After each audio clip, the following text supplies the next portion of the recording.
ข่อยอยู่เวียดมา5 ปีข่อยบ่ได้กินปลาคอแล้วก็บ่ได้กินปลาดุกเลยอยู่แผงไทยเงียนนี่มื้อนี้แดดออกกำลังดีทุกคนแดดออกในรอบหลายอาทิตย์เนาะปัญหาโลกแตกเศร้านี่กินอย่างดี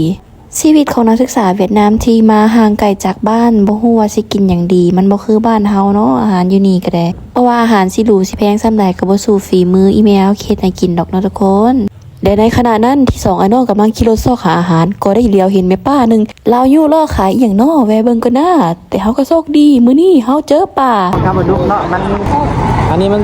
มื้อนี้เฮาเห็นปลาคอกับปลาดุกเนาะแต่ว่าข่อยอยู่เวียดมา5 ปีข่อยบ่ได้กินปลาคอแล้วก็บ่ได้กินปลาดุกเลยอยู่แผงไทยเงียนนี่หายากเลยมื้อนี้เฮาซื้อประมาณ40,000เนาะได้6-7 ขีดเนาะได้หลายตัว